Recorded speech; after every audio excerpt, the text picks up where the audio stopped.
Hello, this is Gonzalo Lira speaking to you live, and this is the Roundtable number 10. I'm joined by Alex Christoforou and Nikolai of Russians with Attitude, the better half, the prettier half, certainly. And we're here, and we're going to be talking about. I was thinking of talking about like cooking, and the difference between Thai cooking and Chinese cooking. But you guys wanted to talk about Russia and some war that's going on there, and I don't know what the hell is going on. And Alex, how's it going, my friend? How have you been? I'm doing well, Gonzalo. Thank you once again for inviting me to the round table. I am very, very happy to be here. Oh, it's my pleasure. It's always my pleasure. And Nikolai. Yes. Hello, Gonzalo. Thank you for invitation. But I should disclose that I don't speak English. I'm not a military expert, and worse, I'm not even a proper armchair general. So I've just arrived home specifically for this live stream. We were having shashlik at my beautiful riverside dacha. We just wanted to grill, for God's sakes. And just when I thought I was out, you pulled me back into the world of online dissident honeypots, SBU honeypots. So yes, the dancing naked Russian supermodels who are 10 feet tall and skinny as a reed are going to come out any minute now. But until then, we're unfortunately going to have to talk about this whole military thing and special military something or other. What do you guys think of what's going on? Nikolai, since you're the first, are you the first to arrive? You're the first to talk. So what do you think of the current situation? Well, there are no insights there. Ukrainian military is getting beat up severely at Pisky and Avdiivka, and it's nearing the end, basically. There are a couple scenarios, right? For starters, let's calculate what's happening after 6 months of special operation. But there is no public data on anything, so we will be using a secret KGB method of guesstimating that is called прикинуть хуй к носу. So, FU has lost around 150K, around 50 killed in action, and up to 100K wounded at any given moment. It's just my guess, all right? There are no sources. Considering mass mobilization, they still have at least 500K at their disposal. So Russia and LDNR has lost up to 70K in wounded and dead, around 15 to 20 killed in action. It's especially bad for LDNR there, and up to 50K wounded, something like that. So by wounded, I mean a mean number at any given moment, not in total. And Russia has a military grouping of around maybe 300K soldiers. So not only hasn't Russia declared mobilization, it didn't even mobilize its reserves to this day. As Putin says, we haven't even started. So this is quite bizarre, but it is what it is. So Ukrainian army outnumbers Russian army, but they have lower morale and they're severely outgunned, right? So this is what's happening. I might be wrong in some numbers, but it's my just feeling what's happening. I might be off, but I think it's quite close to reality here.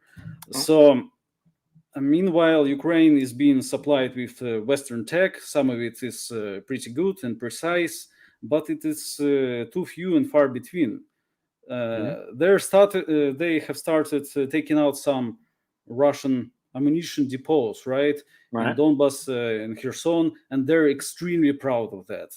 All of Tsipso is working overtime, jerking on these ammunition explosions. Even when their soldiers made of meat and blood are getting crushed to dust at Pisky, it's quite ironic. Russians, it doesn't matter to them because, they blew up some depot that Russians were blowing up since February. Right. So it doesn't mean anything. I mean, at the end of the day, rather, it's not the munitions that kill other soldiers; it's soldiers that kill other soldiers. It's just the funny thought that came to me is that Western weaponry have become a sacred has a sacred meaning to Ukrainians. It's not Orthodox Christianity anymore, but the real religion of Ukraine is Saint Javelin, is Saint Hymers, right? Yeah. They were praying to these icons of Saint Javelin, of Saint Mary, I think, with a javelin. Now they're painting these pseudo icons with Saint Hymers and praying to them. Yeah. But I don't think it's a viable religion that will save them in the end. So that's my overall idea what's happening. Basically, you don't think that the god of Raytheon is going to save them from this inevitable fate. Is that an accurate No, assessment? unfortunately, I don't. I think it's the god of death. Yeah, I think so. Alex, what do you think of the current situation? Well, Saint Javelin, actually, that's a pretty precise way to describe things, Nikolai, because there was a point in time about 2 months ago where Joe Biden was giving a speech, and he said that people in Ukraine are actually naming their children Javelin and Javelina, and that is true. Yes, that was a speech from Biden. And I know there was a speech of Biden, but is it actually true that anybody names their kids? Absolutely. Really? Absolutely. Oh, Javelin I haven't met those kids, right? But maybe you're the father and you don't know. I did a clown world on it. I did a clown world on it. Yeah, Javelin and Javelina. But yeah. Look, the situation for Zelensky is really, really bad. It was a very, very bad week for him, not only on the military front, but also on the PR, media, optics front. And that's probably something we'll discuss as well. Gonzalo, is Zelensky's very bad week. But on the military side of things, as Nikolai said, you have Pesky, you have Avdiivka, you have the Russian army. They're going to definitely move down towards Slavyansk, Kramatorsk. And the even more interesting part about everything that has happened during the week is not the fact that the Russians appear to be on the cusp of wrapping up the operation in Donbass. Well, one of the very important things is that they'll be able to stop all the shelling from this very heavily fortified area in Avdiivka, which is the area that the Ukraine military has been shelling the Donetsk. We had a very horrible incident which took place about a week ago, where they were firing off these butterfly petal kind of landmines, and they were firing them off into Donetsk city. Yeah, and that was a very terrible situation for the citizens, because those things are hard to spot. I mean, and they sit in the grass and in the lawn, and you step they look like a leaf. And actually, I noticed that some of them they seemed deliberately colored to be like leaves, because I saw like a rack of them, and some of them were green and others were vaguely brownish, but like a leaf would be brown. You know what I mean? It's clear that that's a war crime as far as I'm concerned, isn't it? It is. According to the Ottawa conventions, it is a war crime. Absolutely. But the more interesting part for the military side of things, and a lot of excellent channels have been covering it. I know Alexander has also been covering it in quite a lot of detail, is the fact that this great Kherson counteroffensive that Arestovich was going off about, that the collective West was talking up. Yeah, the UK intelligence was talking about it. The State Department in the US was really playing it up. This great Kherson counteroffensive has not happened. It doesn't look like it's going to happen. The US and NATO now, they have said that this is kind of there's going to be a very limited counteroffensive that's going to take place in and around limited. Kherson. Yes, that is the words they use. Limited, limited. But even more interesting is the fact that, and this is according to Arestovich, but also according to a lot of the military intelligence that we're getting, is that the Russians may actually be the ones that will mount an offensive in the south, and they may even move towards Zelensky's hometown, Kryvyi Rih. It may point in that direction. Yes. Kryvyi Rih. Thank you, Nikolai. Kryvyi Rih, which is Zelensky's birthplace, if I got it right, and they may eventually make it to Nikolaev and who knows where else. So the actual the actual counteroffensive that they were talking about for so long may actually turn out to be a Russian offensive. Now, that's not 100%, but even Arestovich, Zelensky's number one Baghdad Bob, purveyor of propaganda, that guy, he's even saying that the Russians look like they could be ready to go on the offensive. So that was, I think, a very interesting development. Yeah, I think it's their sincere fear that Russians will blockade Kryvyi Rog and maybe even take it, because it's a home city of our favorite comedian. And imagine the symbolism. And what will Russian army find there in his childhood flat? Maybe some drugs. That's what they'll find. Maybe drugs, maybe crumpy old sock under his bed. How embarrassing! The pure horror. So if you is amassing its power in the southern direction, and it's true because there are reports of large movement of technology and personnel to the south. So I believe that Ukrainian counterattack is possible, and it's gonna happen because they're really running out of time. But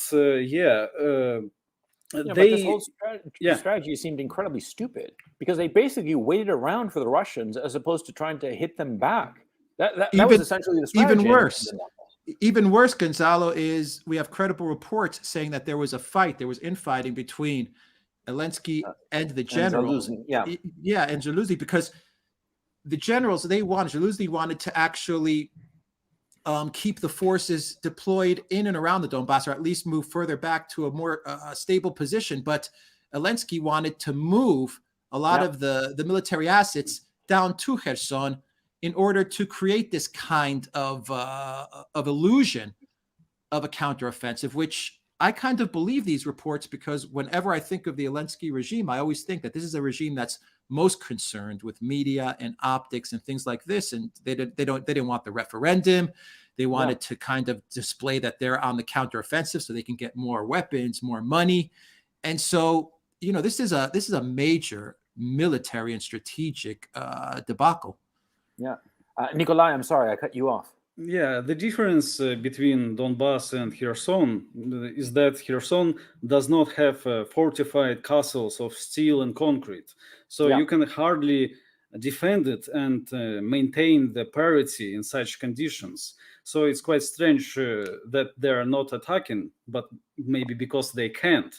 They literally don't have enough men, and so that is also why Russia has conquered Kherson and most of Zaporozhye so quickly, well, relatively speaking, because it's designed this terrain for a swift attack and not a proper defense. So it is Ukrainian only hope. They think if Russians took it so fast, we might do it too and push Russians back from the right bank of Ukraine.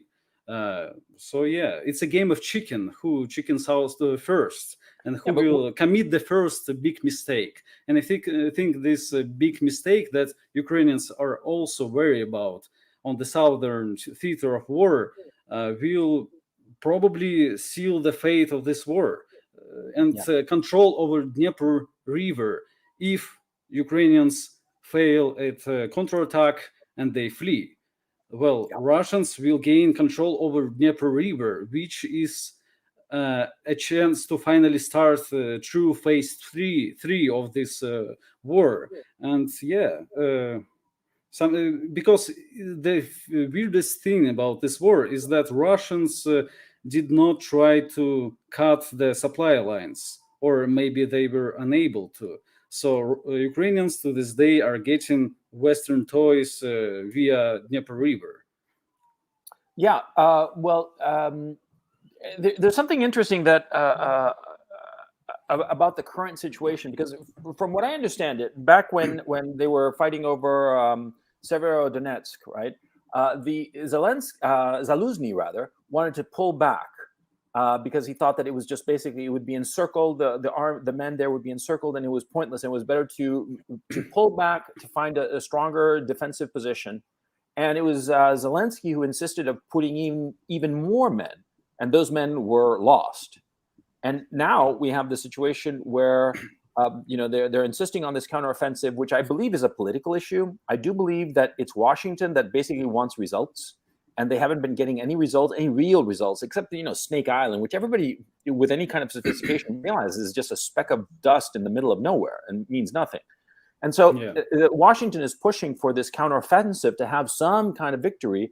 And so they're pulling troops out of the Donbass now that they might be needed so as to prevent the collapse of the front of the Donbass into this counteroffensive that is going to be underpowered against, from what I understand, the Russians themselves have been like beefing up the Kherson either to hold ground against a counteroffensive from the Ukraine or to simply use this group to advance further and take the towns north of Kherson and Zaporozhye, the town of Zaporozhye itself, the city of Zaporozhye itself, and just begin the sweep towards Transnistria. Because, gentlemen, would you agree that the next phase for the Russian army is to go from Kherson and sweep towards Transnistria to cut off Odessa?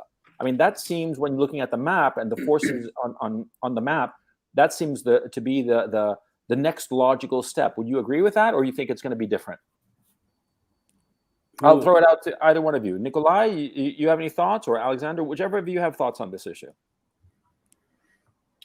Well, basically, there are two scenarios. The first one is the Novorossiya coming into reality, right? And this push to Transnistria would actually correspond with Novorossiya, the borders of historic Novorossiya. But the problem with it is that Dnieper River would still be in the hands of Ukrainians. So any remaining Donbas contingents, or let's say Kharkov, which will not fall anytime soon, we'll get Western. Yeah, I'm sure here, so. But you might know better than me. Yeah. So your life is dependent on Western toys being transported via Dnieper River, and that's why you're pushing so hard for Russians to go to Transnistria and not cut Ukraine in half, right? By Dnieper River into the eastern and western Ukraine. So there are two possibilities here: either Novorossiya, and it's only time will tell what will happen to the eastern Ukraine, but it will not be cut off, or cutting it off in halves, right? No, I mean, look, realistically, I think that a year from now, Kharkov, Odessa, all of, or most of East Ukraine will be a part of Russia, of the Russian Federation. That seems very obvious. And to pretend otherwise is just fooling yourself. But by the 1st of September of 2023, I'd be extremely surprised if Kharkov, Odessa, Zaporozhye, Dnipropetrovsk, and potentially Cherkasy are not cities in the Russian Federation. I'd be extremely surprised if that were not the case. Okay, because that seems to be an inevitability at this point, and it seems that even though the Ukrainian armed forces, in terms of actual men, have more men, they don't have the trained combat troops to resist the Russian onslaught, and they certainly don't have the equipment, and they certainly don't have the air defenses and the missiles and all the toys necessary to win a war. So it seems inevitable that we are going to have a broken Ukrainian nation. And this seems unfortunate. It's a tragedy and a needless loss of life, but it seems inevitable. And the issue at this point, we're really just arguing about, which part is going to come first. Are they going to go here and they're going to go there? But the end result is all going to be the same. Do you guys agree? Alex, do you agree with this assessment? Yeah, I mean, I think we kind of knew that as the war was starting. I mean, all of us understood that Russia was not going to lose this no matter what. Yeah. What I'm most shocked about is that right now I think we're kind of seeing two different wars. The Russians are still, they're focused on their goal, and they're actually fighting this war based on the goals and the plans that I'm sure they've gone over in the Kremlin and so on and so forth. But right now, I think what you're seeing from the Zelensky regime and from the collective West, specifically NATO and the US, is you're seeing both of these groups just trying to buy time. and they're trying to buy time for different reasons. And yesterday, was it yesterday or like 2 days ago, Lindsey Graham came out and he gave a speech when he was talking about possibly making Russia a state sponsor of terror, and how Congress had voted 100, or the Senate voted 100-1, that they should designate Russia as a state sponsor of terror. Anyway, the State Department said that's a no-go for now. But Lindsey Graham even said, if we continue to give them money and weapons, they're going to fight to the last man. Yeah. That was his quote, pretty much. I mean, chat, let me know if I'm wrong about his quote. It was to the last man. They're going to fight to the last man. And so I think like the collective West, they're kind of saying, let's try to keep this going as long as we can. Maybe we can get this over and past the midterms. Maybe we can cross that finish line, at least get this past the midterms, so that we don't suffer some kind of Afghanistan meltdown again. So let's just try to keep this going. Maybe we could, hit Russia with a couple of bloody noses, as much as we can do, as much damage as we can do. But the goal is, let's just try to keep this going. The grift is good. The military-industrial complex is making money. They're selling HIMARS like pancakes. Poland's buying 500. The Baltics nations are going to buy a couple of hundred. Oh yeah. So they're selling these wonder weapons real good.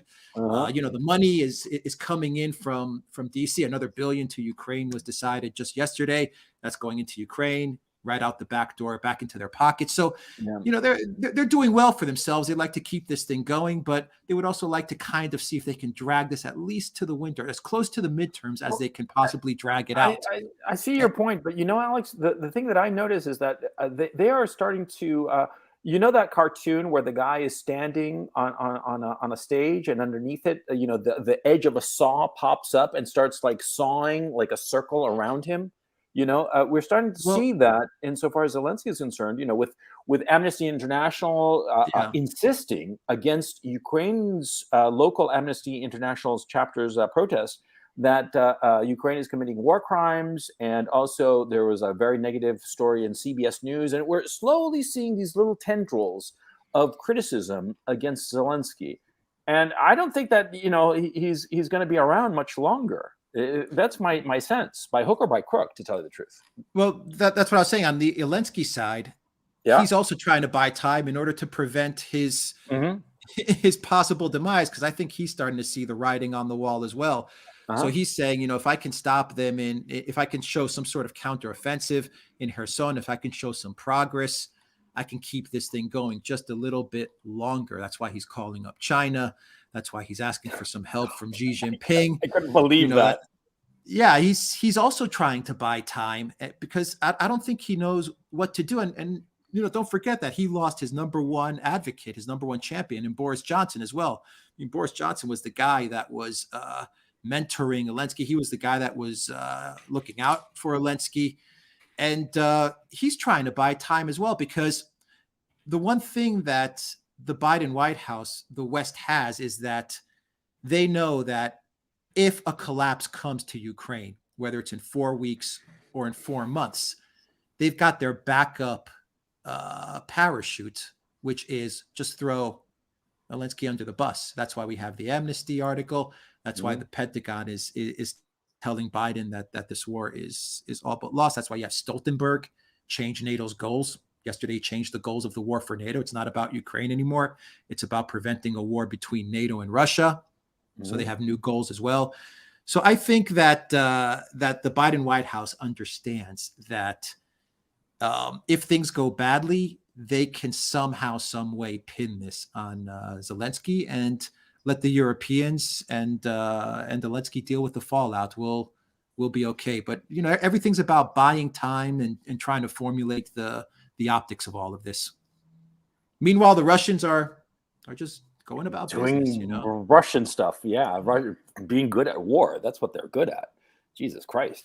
Nikolai, how do you see things? I mean, you're actually in Russia. Go ahead. Yeah, I am. I agree, Alex. I think, that Western powers are eager to drop Zelensky and Ukraine under the bus, and they're tired of this meme, because Ukraine is a meme to them. It's a flag on the avatar. It's some sales for HIMARS. It's not serious, right? And if their meme is no longer entertaining then just delete it. But I think it's not so cynical. Not, you're right. You're right. It's not just the West wanted this war to last longer, but I think Putin actually did too, or does to this day. Because as you probably know, prior to this war, we on the podcast with Kirill were believers that nothing would happen. Because Putin never seemed like he cared that much about returning Novorossiya or saving Russians from this giant open-air concentration camp for Russians, especially for Russian activists, of course. Then, when it started, a lot of people believed that it would be over quick, right? It's logical. But it wasn't. It wasn't. Russian was doing all to prolong it as much as possible. By not destroying the barracks in the first few days, not using aviation as much as it needs to, by retreating from not only Kiev in was it March, right? Yeah, but Chernihiv and Sumy as well. Yeah. It was absolutely useless because they could hold Sumy, but no. They did not, as I've said before, conscript like the reserves. They were not doing mass mobilization, but no mobilization at all. Living in Russia right now, no one actually thinks about the war anymore, right? Yeah. Nothing is happening. Everything is per usual.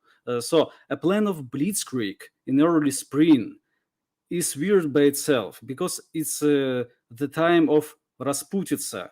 Rasputitsa is a condition, a special condition of the roads in Ukraine and Russia in fall and spring. It's basically turns into mud, and you can't really transport a large amount of tanks and so on, armored columns. So they get stuck there. The Mongols, the French, the Germans suffered a lot of defeats because of Rasputitsa. So Putin did that. He sent a peacetime army into Rasputitsa that is outnumbered and splintered it in 8 different directions, right? There was no one large fist.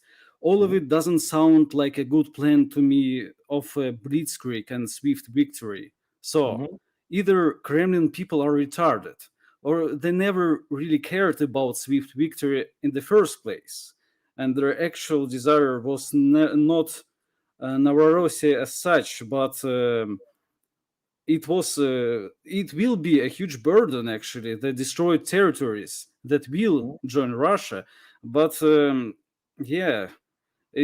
will require a lot of money to rebuild it, right? But I think what they actually wanted is the huge leverage with which they could trade themselves a new position in world politics. If that's their actual goal, then the real fun, I think, should begin somewhere around winter, when just imagine a gas pipeline to Europe via Ukraine is accidentally damaged. Ukraine issue, this meme of Ukraine has become, by winter, will become not only burdensome, but not only annoying, but Europeans will actively hate anything associated with Ukraine, right? It's responsible for their suffering. And maybe they will feel finally real suffering that they haven't felt since the last Great War. So it's not just about economic recession, but it will get worse. Maybe that's the Putin's real goal, to smirk and finally feel truly powerful. Because before that, Russia was basically a European backwater, a giant on the map, but a manlet of a country in almost every other regard, a manlet just like Putin.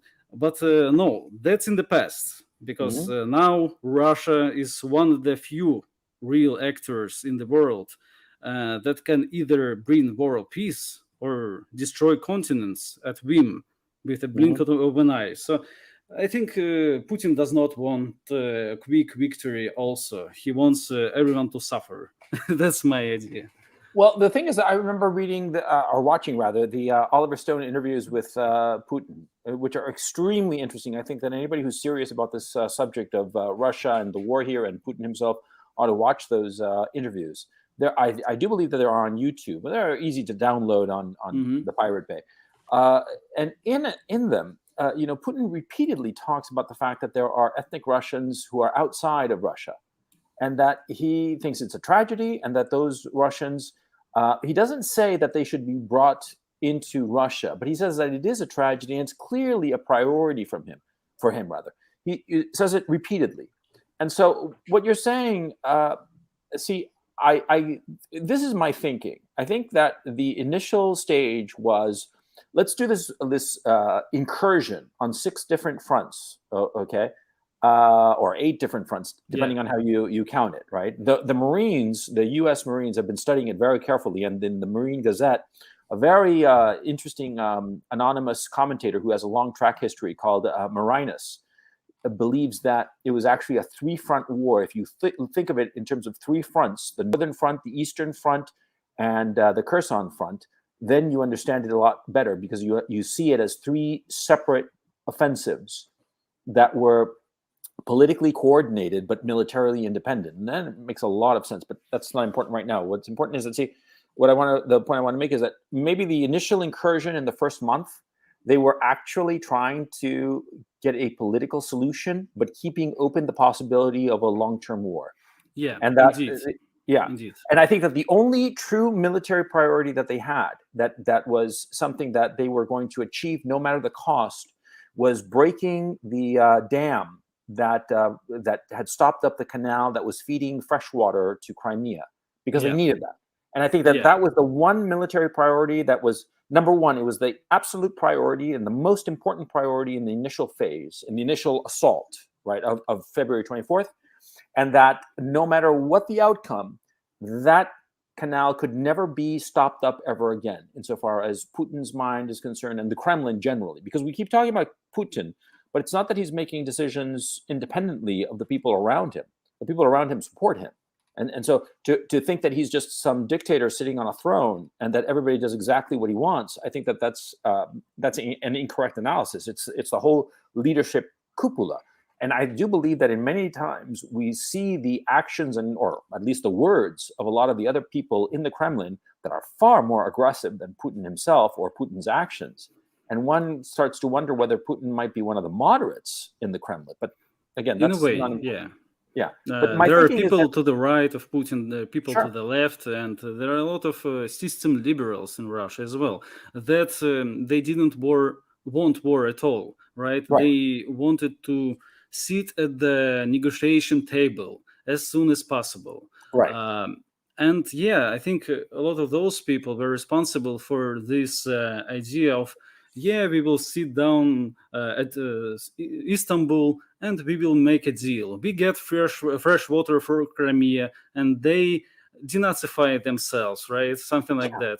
Something naive like that, but it didn't happen. Ukrainians did not accept the rules, and they continued Sieg Heil in peace. Not in peace, but in war. So, and time is running out for little Ukrainians because they will also be faced with Rasputitsa that I mentioned in the fall. So they will not be able to counterattack at Kherson in October, right? It will not be possible. So if this counterattack will not happen by the middle of September, it will never happen. It just never. So the thing, my feeling, and this is a completely subjective feeling, I feel that perhaps we're a lot closer to the Ukrainian armed forces just collapsing altogether, because once the Russian army takes over Kramatorsk, that's it. There's nothing between the Donbass and Dnipropetrovsk. I mean, there's no barrier, no fortification, and there's, more importantly of all, there's no army. There's no army that could stop them, So, Alex? No, I mean, I agree. Once, from the military side of things, we could see some sort of collapse. We don't know, but the collapse could also come if the weapons stop coming in the quantity that the Zelensky regime wishes for them to come, or the money. I mean, we just found out this week that that the U.S., that the collective West is paying for everyone's salary. Yeah. Military, soldiers, grunts, generals, people in the government, they're paying for everything. Everything. Yep. So we found that out. We have leaked documents. I can't say that they're real or not, but the Ukraine side of alternative media, they're discussing these leaked documents in detail, which say that Ukraine has somewhere around 191,000 casualties in this war. They're saying that people are highly demoralized. The weapons are not being used effectively. Once again, I can't say this is real or not, but they're posting these documents online. The Ukraine, and I stress the Ukraine side of analysis and alternative media, they're the ones that are going over these documents and discussing these things. So we have a lot of stuff that we don't know. We have a lot of question marks. I agree with you, Gonzalo. Alex, can I just ask you a little bit to fill out that 191,000 casualties? How many KIAs and how many wounded? From the bullet points on the documents that are all over the place. They're on Twitter, they're on Telegram. They just say killed and injured. I didn't see anything specific there. Just killed. I mean, injured out killed of and action. injured. Yeah. Casualties. Out of action. So one would think that it's going to be at least, say, 1 killed to 3 casualties, something like that. So we're talking about 50,000. It's all over. Yeah, I've had communication with some people who have proven to me that they've sent me emails and they've proven that they're pretty close to what's going on, and they're saying this is an artillery war. They say this is pure 100% artillery. They're saying there's no World War I war. Yeah. They say there's no real bang bang and stuff like that going on for the most part. I mean, this is just artillery. And when someone tells you that, we understand which side has most of the artillery and which side does not. So there's still a lot of question marks that we have, especially how far is Russia going to go, and what was the initial plan, what is the initial finality to all of this. I tend to believe the Kremlin had a lot of plans, and I think they would have loved it. They would have preferred if the Zelensky government had crashed when they first went in. If it had collapsed, it didn't happen. They would have preferred if the Zelensky government negotiated for peace in Turkey. I mean, we understand that they really did. Putin himself said they were close to negotiating some sort of peace somewhere along the lines of the Minsk Accords. But once again, Boris Johnson, the Biden White House, they said, no, don't do it. Don't negotiate these terms. So we've had a lot of starts and stops. We've had a lot of adjustments being made.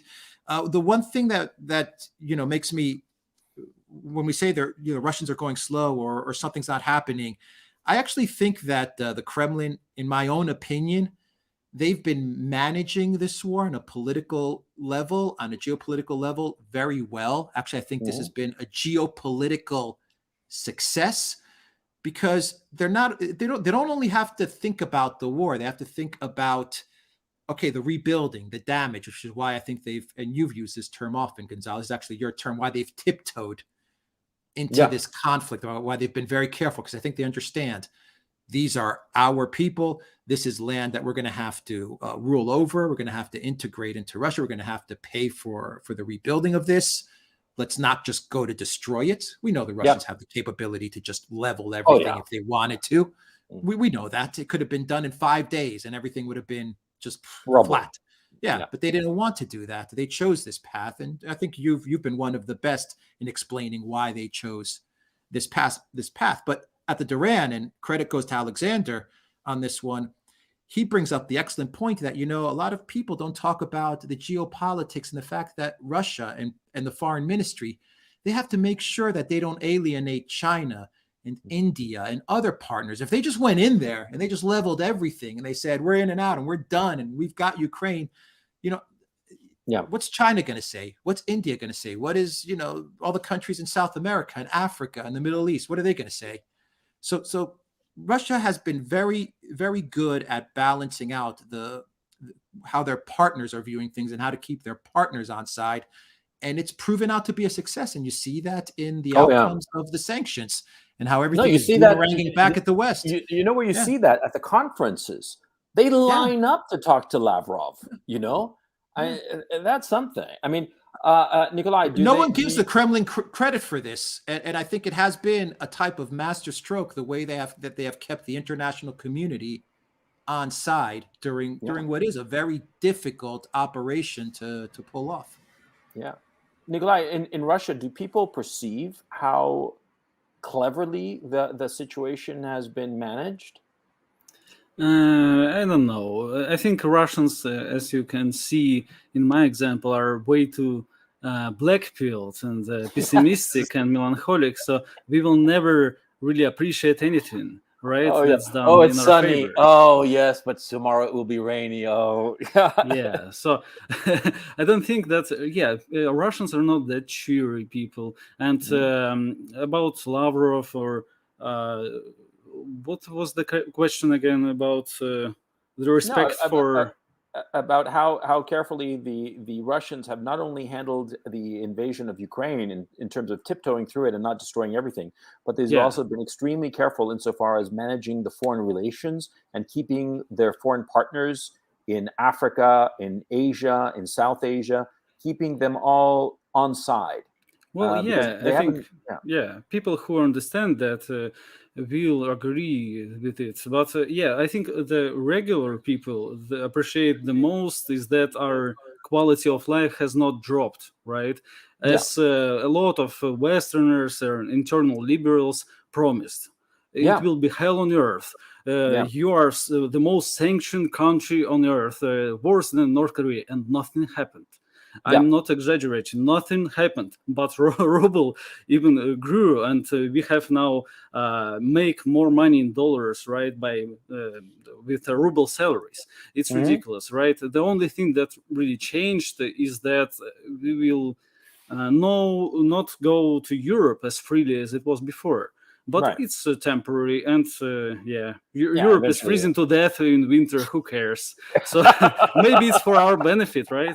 Yeah, I think it might be because I'm looking at the situation in Europe, and they're completely freaking out. And the thing is, they don't seem to realize we've talked about this so many times because we're all just shocked at the self-destructiveness of the Europeans and their unwillingness to look at their own benefit and instead follow the Americans off a cliff. They were so easy to manipulate. That's the thing that I don't understand. And now the Russians are really messing with their heads with these stupid turbines for Nord Stream 1 because that's just Russians, screwing with their heads, man. I mean, if the Russians wanted it, they could install those turbines or whatever the hell it is. The technical piece that they claim is like, oh, we don't know we don't even know how to plug it in anymore. What are these things called wrenches? How do they work? They're just trolling the Europeans at this point, the Germans in particular. Is that what is perceived in Russia, or what? Well, there are a lot of Russian society is a bit fractured. It's incredibly apolitical, so most people don't care about anything of that nature at all, right? Then there are two camps. The older people who maybe 3 or 4 camps, right? Older people who watch TV, they actually are very clear-pilled. Liberals condemn them for believing in propaganda, but there's nothing much wrong in their belief system, right? Can you give an example? How do you mean clear-pilled? I mean, for people who don't know. Well, I understand it, but a lot of people don't. Well, they understand things for what they are, or they understand reality. Well, it's subjective, but I think a lot of Westerners also would agree that, it's not some bizarre land. It's not some bizarre propaganda. If they actually heard what all the Russian people are believing in, then there are a small but a very loud clique of young liberals in big cities who are addicted to Apple products and so on. You know the type, right? Yes, they have fallen for Western degeneracy. Yeah, and there are the most clueless people on earth, especially Russian liberals, right? Because they are not welcomed to the West. West hates them because they're Yeah. Russians. Yeah. But those Russian liberals live in a fantasy land where they should be accepted because they also sync up with the Western MSM propaganda. So it's hell on earth for those people. A lot of them left Russia for Tbilisi, right, in February, and now it's hilarious Georgia. to see. Yeah. Uh-huh. It's hilarious to see them. They still don't understand what's going on. Why did they leave for Georgia, and now they're suffering much worse conditions?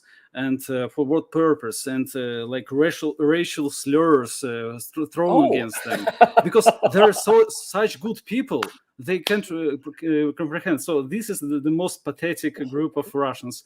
And then there are, a lot of other assorted groups. But in general, I think it's like Russians were in a sleep, right? Because of our apolitical mindset. No one actually cared about anything what's going on in world politics. When someone started talking about like US-Russian relations, they would scoff and say, well, in America, no one thinks about Russians, so stop talking about Americans. And Fair point. we realized it's not really true, right? And we have a place in world politics, and it's not one of the last ones. It's actually, well, as we see in the news cycles, how many countries that can influence the world are there? Well, independent countries. Three. Three. China, US, and Russia. Yeah, exactly. But the Russians finally, slowly but surely, start to realize that their place in the world. So that's my idea of what's happening. Yeah, because I've thought to myself that this war is going to have a huge psychological impact on everyone, because one of the things that's very obvious is that NATO did not get involved in this. And Alex, I wanted to ask you about the new NATO priorities, and I'll get to that in just a moment, because I have had the opportunity to read it, and I'm hoping that you have, so you can give us a little press piece about it. But the thing is that, see, NATO decided not to go to war with Russia early in this war because I think, and from accounts that I've heard from different people, including like Larry Johnson, who's very plugged in, and a few other analysts, it seems that the Americans got a good look at what the Russians are capable of doing. And they saw that the Russians were not using their top tier gear, their best equipment insofar as air defenses and avionics and whatnot.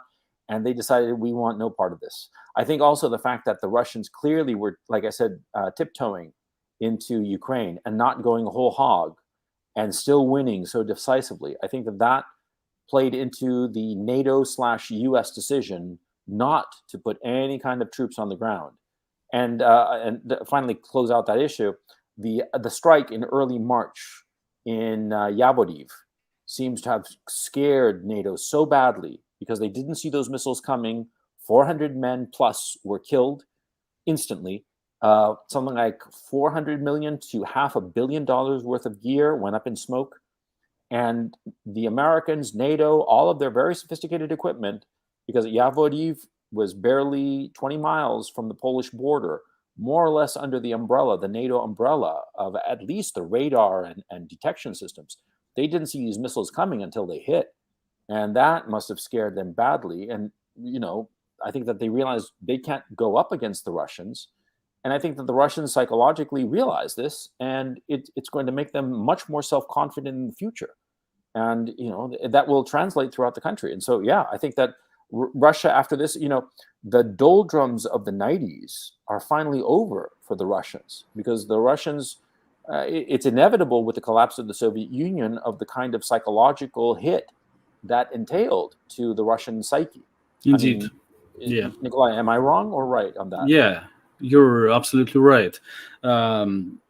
It's like the quote, with great power comes great responsibility. And that's what Russians are experiencing right now. being faced with accusations of war crimes and stuff like that, and just not even war crimes as it is, but by having the audacity to get what's ours, right? Yeah. But by audacity, the self-confidence. Yeah. It was basically illegal. Well, in a way, in Soviet Union for Russian people, and especially after the collapse, right? When all the formerly all the parts of your country just shattered, and the perfectly Russian people, just like yourself, are living in some foreign country suddenly, and this foreign country is being ruled by Russophobes, right? Who are lapdogs of some Western powers, and it's such a great humiliation. It's as if we haven't suffered enough, and now it's it's our a way to stand up for yourself and feel something. Yeah, and I think that also what will happen is that the other countries that have large ethnic Russian populations will not be so cavalier insofar as mistreating them. They'll be a lot more careful. Well, I hope so. Yeah. And also, what will happen is, of course, the Kremlin will, because of this successful operation here in Ukraine, they will be much more self-confident of cracking the whip at those countries and saying, "Hey, don't mess with our guys." And so it just changes the dynamic, because when you see a guy kick the ever-living shit out of somebody else in the high school playground, you look at him different. You look at him while you realize, I gotta take, I don't want to get in a fight with him. There's no reason to get in a fight with him, but I'm going to respect him a little bit more. And if he asks me nicely, I'll probably do what he wants because I saw him kick the shit out of that other kid. It's a human reaction. Alex? No, well, I mean, you're right. The problem with all of this is that NATO knows this, China knows this, but there's a large swath of populations that actually believe Russia is losing the war, and they actually believe that Ukraine is winning, and they actually believe that Russia failed in the siege of Kiev, and they still talk about the siege of Kiev to this day. And I was there. There was no siege. There was I was there. Okay, I remember. And but there's still people that go off about it. Yeah, there's still people that talk about it to this day. That the siege of Kiev failed, and the narrative going today, Gonzalo, is that Russia will win the war. It looks like they're winning, but it's not the victory they wanted. It's a hollow victory. Remember the siege of Kiev? Victory. Exactly, Nicola. Exactly. It's not the victory they were aiming for in the beginning because of those awesome javelins and switchblade drones and all these nice weapons. Now, go buy some, everybody. But we got to remember that Russia still has not declared war. For the Russians, this is still a special military operation. Russia has shown that they are ready to take whatever NATO were to do. The Russians are ready. They've proven that. They just had exercises in the Vostok, I believe. A few, military exercises just went on in the East, and everyone's like, oh, well, the New York Times said Russia is 80% bogged down in Ukraine. They're 80% bogged down. At the same time, measure that. They're having measure that. And at the same time, they're running military exercises, in way the hell over there. Vladivostok, and way the hell over literally, there. And but my belief on this with regards to NATO, Gonzalo, is that if NATO thought they could defeat Russia, they would have been in Ukraine from day one. Day one. Yeah.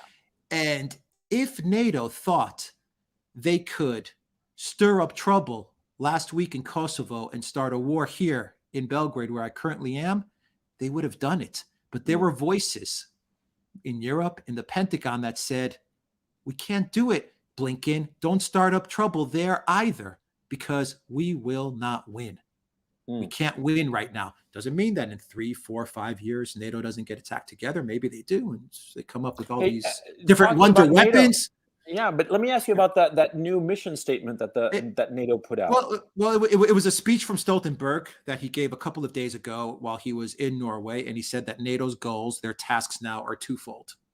In his speech, he says the first task that we have is to support Ukraine. Very, very abrupt, very short. Shocker. Support Ukraine. Yeah. That's it. Yeah. But our number one goal, he says, our other main goal is to prevent a war between NATO and Russia. Oh, really? That's new. Yes. You know, because before they were looking at Russia as the main adversary, and so basically, it seems that defeat Russia. They would say to give Russia a bloody no, to defeat Russia, to make sure that Ukraine wins at all costs. I mean, those were their goals just 3-4 weeks ago. Yeah. So basically, they're acknowledging that they can't. They're for all intents and purposes explicitly acknowledging that they can't fight the Russians. Moving the goalposts. Yeah, I agree. Exactly.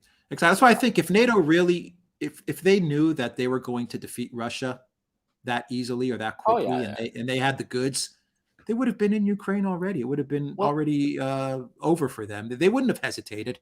Yeah, but the curtain's been pulled. You know what I mean? Yeah. I think Russia has exposed that.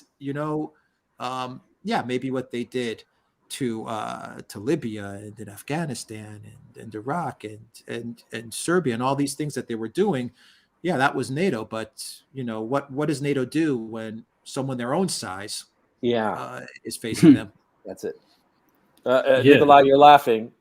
Yeah. It's just that in our latest podcast on the YouTube channel Russians with Attitude, we have developed a theory that Western countries, the Western world, generally prefers dogs and coffee, while Russia, China, Britain, and the Muslim world prefers tea and cats. Well, mostly, right?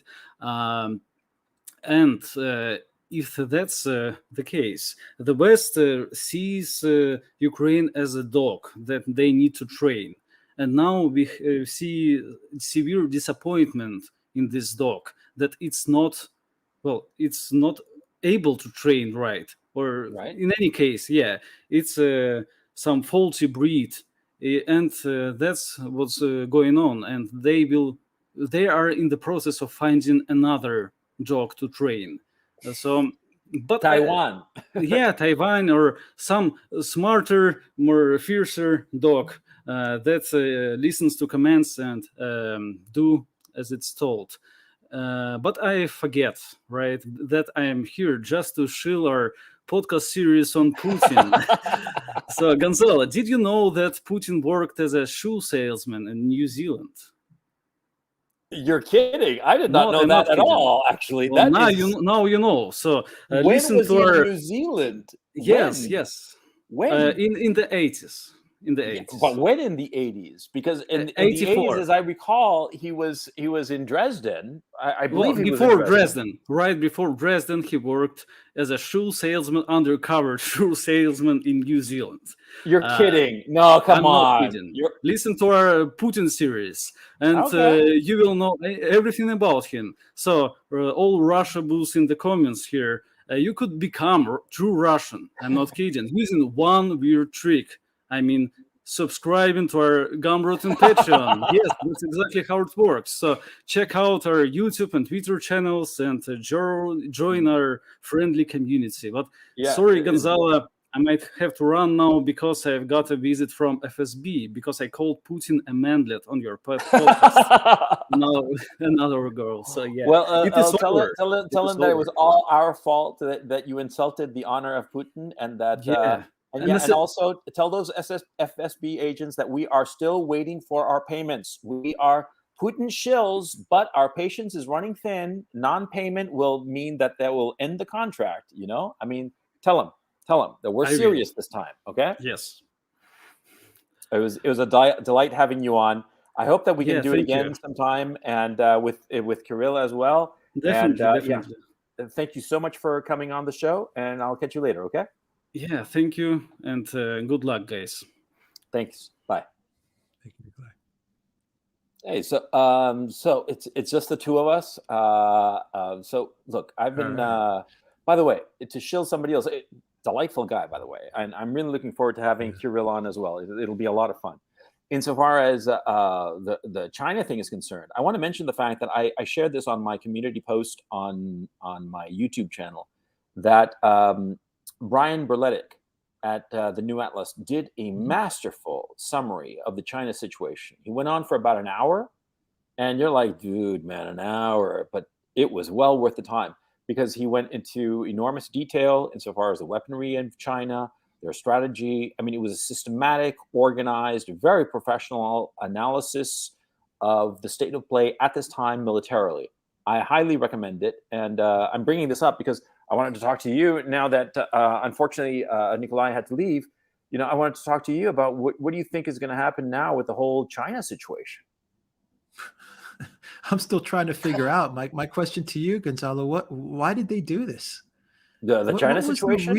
What was the reason of this whole Pelosi thing? I mean, when you take a step back, man. yeah, Come distraction. on. But and even there, isn't there anybody in the Biden White House to say, yeah, okay, guys, distraction, I get it, but can we think of a different distraction? People don't think that way. Oh no, man, you're just like, no, they don't believe in being an adult and being mature and being, of controlling yourself. No, these are like teenage boys having sex for the first time. What do you think is going to happen? It's going to be a big old mess, and it's going to happen in blinding speed. That's what's going on here. Okay, sorry for the grotesquerie of the imagery, but you all know what I'm talking about.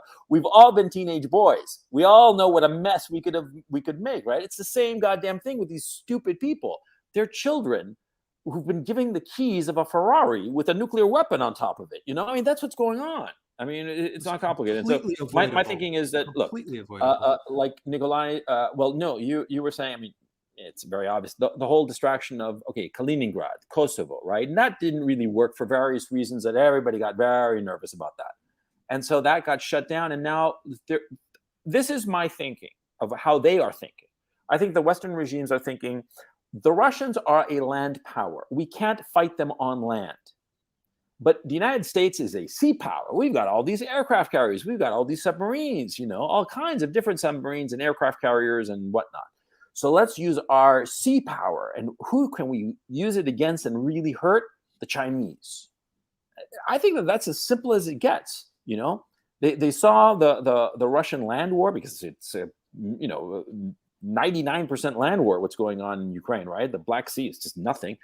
And they're realizing, yeah, we never get in a land war with Russia. The famous words of the Princess Bride.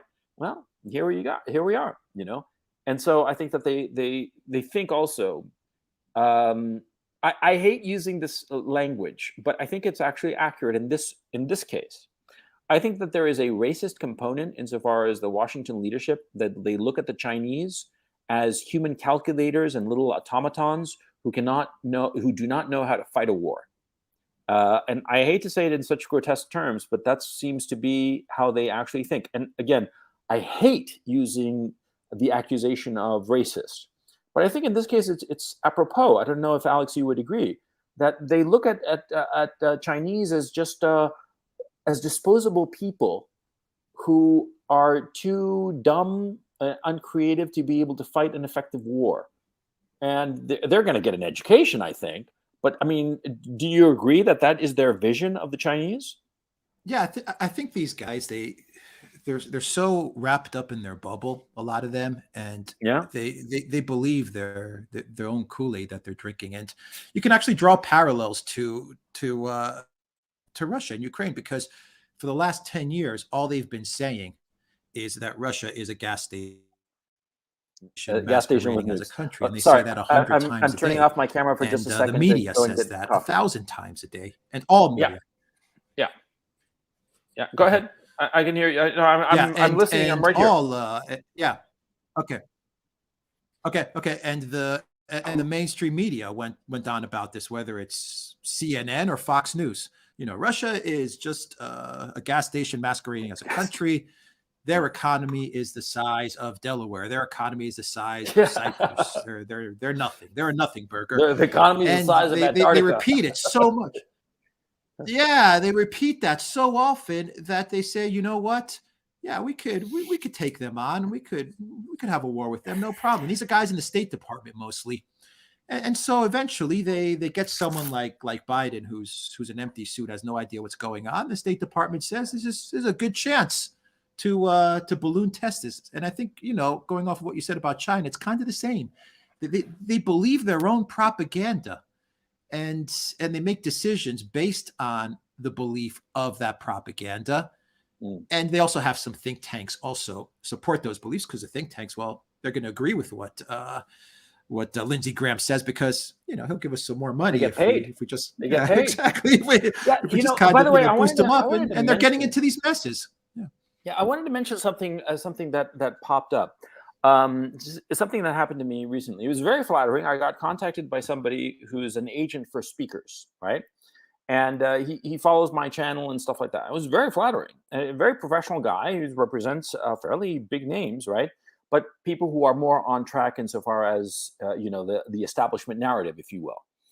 And he was saying, this agent, this representative was saying, you'd be really good at speeches and whatnot. Once this conflict is over, maybe you could, in Europe and the United States, give speeches and stuff like that, which is extremely flattering. And paying me money to talk, to rant. Hell yeah, come on, give me more, right? But anyway, the thing is, I was thinking about it, and I realized there would be no market for me. Because what has happened is that the speakers that are hired for whatever, they get paid good money, $10,000, $15,000, $25,000 per speech. And I was like, are you kidding? And no, you could easily get, he was talking to me, 10 grand, no problem starting off. Should, good money. But the problem is that, they only hire people who tell them what they already want to hear. And that's the thing. They don't want to hear the truth. Okay. One of the people whom I despise, I truly despise him, the more I watch him, is Peter Zahan, a guy of just zero integrity whatsoever. I don't care if he watches this. I have done Twitter threads on him. I despise him just listening to his content. I so despise him, because every single time, all he's doing is cheerleading for the dominant narrative. And basically, instead of giving an actual analysis, he is goading people into doing things that are horrible. And that's the problem.